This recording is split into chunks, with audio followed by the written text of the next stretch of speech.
Hi, yeah, I'm Anika Knuppel. I'm from the UK. I'm currently at UCL, but I'm European, so I did my master's degree and my bachelor degree in Germany in nutritional sciences.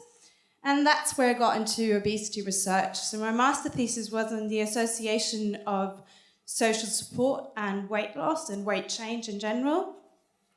And that brought me into epidemiology. And 1.5 years ago, I started a PhD at UCL, and there I'm looking now at the association of diet and depression. So to give you a kind of overview of the field, so 1 in 7 people will experience some kind of mood disorder at least once in their lifetime. So it means that probably each and every one of us will know someone who's had a depression or might get depression or even might be affected themselves. So it's clearly a point where we have to try to find some modifiable risk factors for. The association of obesity and depression is quite established. I think we all know that there is an association. Still not really clear how cause and effect is. And I think around 2008, a number of researchers started looking at the association of diet and depression. And what the results suggested was that a healthy diet could protect us from getting depressed, whereas an unhealthy diet could increase the risk of getting depressed. Maybe some of you are thinking already about reverse causation. So obviously the question, is it really that way? Are we really kind of eating ourselves into depression? Or might it actually be that just simply people who get depressed eat differently than before? So my research tries to focus on this bidirectional association and try to further elucidate the question about cause and effect. And I'm researching within the Whitehall 2 cohort. So that's a UK study that's been established in 1985. They've been followed up for 30 years and are still followed up. So I have longitudinal data to look at the association.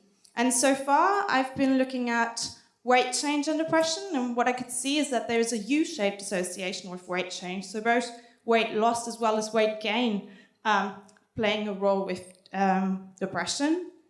And furthermore, in the diet sector, I've been looking at a sugary diet and could find there might be an adverse effect of a sugary diet for the risk of depression.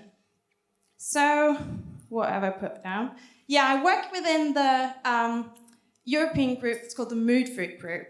So because of all these findings that have been established in the last couple of years, in Europe, a group of, I think, 9 universities and other associations like the ASO, but also patient associations for depression, have established a research group that are all looking at this big field of diet and depression in different ways. So it's really nice for me as a PhD to have lots of contact with kind of different areas.